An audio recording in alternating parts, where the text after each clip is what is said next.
Plenty of people ask me how I became an airline pilot. They also ask me how much did it cost and how long did it take. And so I'm here today to talk about the fastest way to become an airline pilot. So obviously the fastest way to become an airline pilot has a catch to it, and I'm going to just talk about it right off the bat, and that is the expense of it. To do something quickly, obviously time is money, so to do something quickly requires a lot of money. This route is the route that I personally took. I went to college for law. Got a degree in legal studies, was planning to become a lawyer, got accepted to law school, was planning to go to law school, and eventually I decided to follow my dream and become an airline pilot. I was already paying to go to college at the time, obviously, and so I decided to take that money and put it towards, as opposed to law school, put it towards flight school and seeing if there was a way to actually make that a reality. Because as we know, college for one is expensive, especially going to law school, medical school, anything like that. That comes at a high cost to get something like that. So that's why I decided to look into an accelerated flight school. And so with the accelerated flight school, if you're not familiar with that, it's kind of exactly how it sounds. It essentially goes from, they call it 0 to hero. So from 0 hours to being at least an instructor and then working your way up to get to the airlines. And so what these programs are for is kind of like a college. You get the loan, or if you can pay for it outright, because they are very expensive.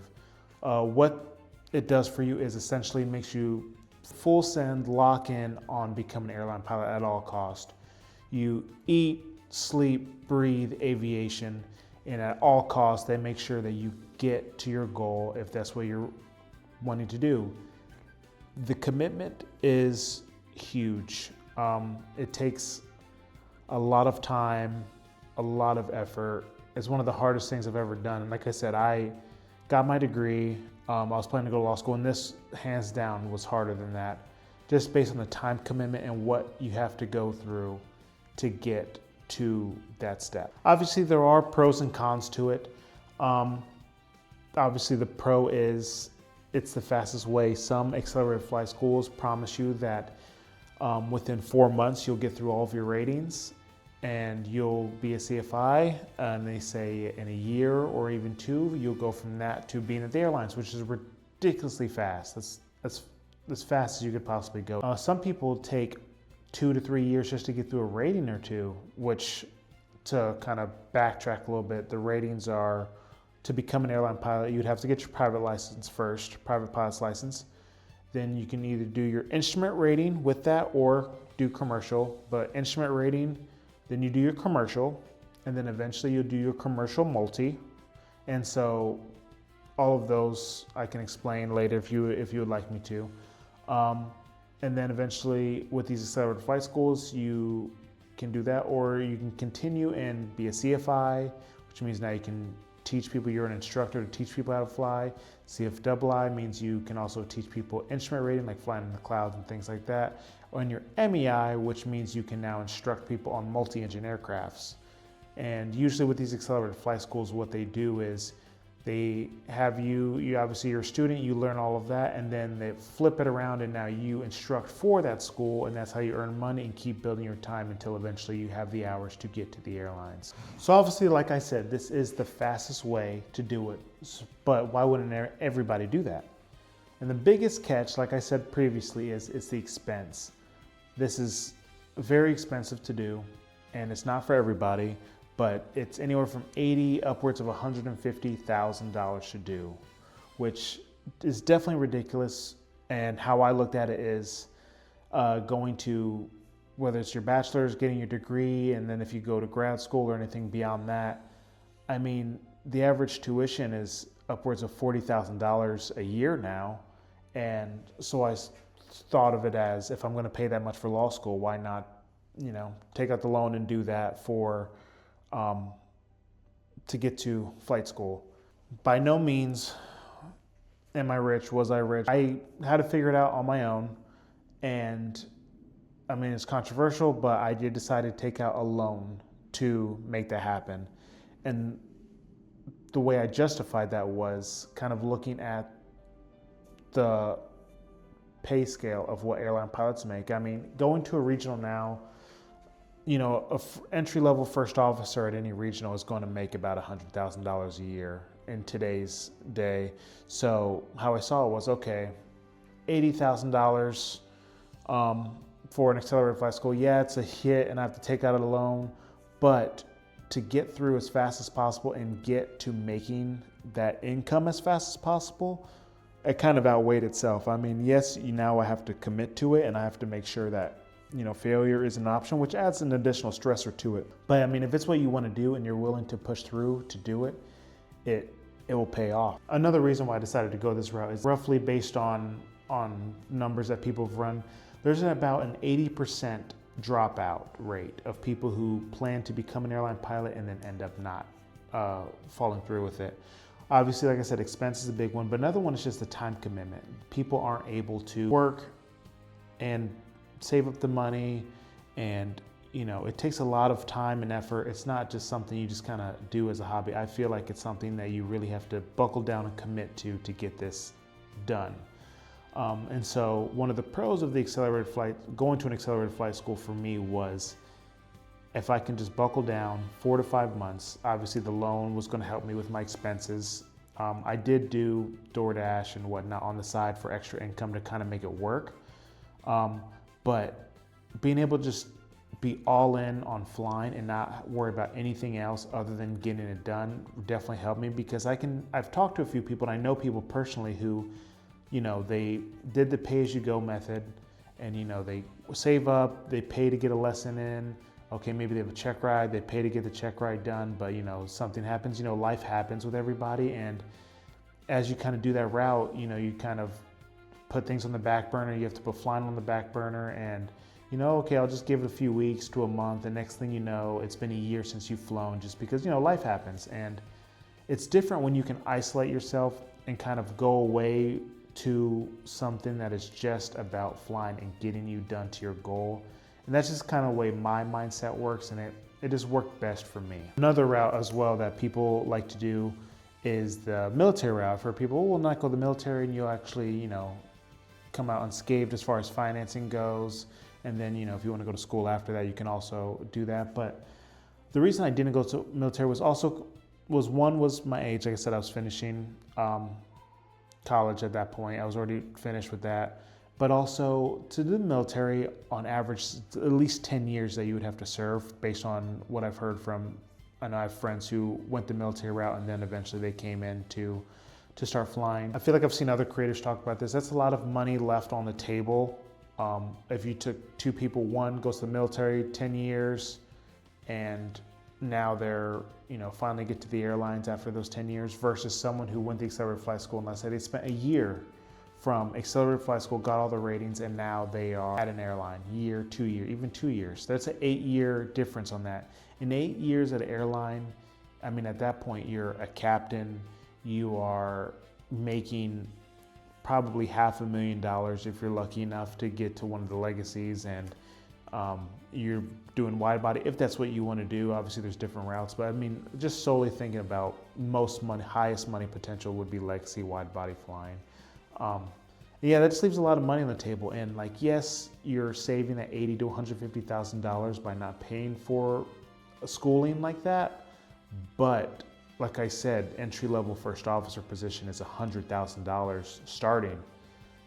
I mean, that, and then 8 years, I mean, obviously, who knows what your external finance situation looks like as far as bills and things, but that's a lot of money left on the table. So that's kind of why I decided not to go the military route. There's nothing wrong with any of these routes, but that's just my reasoning behind it. So next I'm gonna talk about why is it expensive. Like I said, the time is money is the biggest thing. Their value, well, they know their value because they understand the desire of getting to their goal as fast as possible. When you sign up for these programs, everything will be included with it. You'll have all of the books you need. Usually, like in my case that I went to, even housing is taken care of, because obviously it's almost like a college. Like they send you to their flight school. They normally have some kind of apartment or dorm set up for you. One thing that was covers meals, obviously, like you have to kind of handle that yourself, but normally factored into the pricing of everything is personal money that you will need to live during your time while being a student there until you become a flight instructor and start getting paid. Your flight lessons are all taken care of. Your instructor pricing is taken care of. It's a catch-all once you've kind of accepted and got all the financing figured out for that flight school. It's all taken care of. There's not any additional money that you would need to pay towards them. Like I said, plane, instructor, fuel, books, the studying sessions, everything is already factored in with that price, which made it very desirable. You don't have any external factors. You can just be worried about your studying. Now I'm going to talk about some of the cons with this for sure is, like I said, the difficulty is probably the biggest con. Not a lot of people can handle something like that. And if you're going to spend all that money, you do want to try and make sure you can handle it, but it's kind of, if you think you can do it and then you can't, I mean, you only know if you know kind of thing. You have to kind of go into it and just know like your mentality needs to change to get through it. And going off of what I was previously talking about, one thing is factored is they're going to assume that you're going to pass first try. I mean, they may have some extra money for leverage, like for leeway, I mean, in case you fail something. Even now you have to pay extra for an extra check ride, an extra sim session, or extra flights if you need extra flights or time to prepare for your check ride. I would like to think they do have some leeway in that, in the pricing, but I mean, everyone goes at their own pace, so if you do need extra flights, extra check rides, that could be something that requires you to pay out of your own pocket in addition to already taking out that massive amount of money that you're paying. So that's the biggest thing. Another thing is just, it was at least 6 to 7 days a week of just nonstop studying, flying, rinse and repeat. You're in the classroom, you're flying, and then you're just constantly preparing for this. And so that can really mess with your psyche a lot. I mean, if you're able to stick through it, then I mean, more power to you. But I mean, I would see a lot of people who would break under it. So it's definitely not something that you just kind of try out. And again, like I was saying, it's scary, and people would say, I can never do it because that's just a ridiculous thing to do. I need to work, like about working, and I need to do this or that. It's people's personal lives. I understand all of that. It's seeing the light at the end of the tunnel of knowing what your goal is and what you want to do. I mean, the idea of becoming an airline pilot was such a far-fetched dream for me. The idea of traveling, the amount of money you can make, the relationships you make, just the idea of flying for a living outweighed any kind of pain and suffering that I could have possibly went through with anything.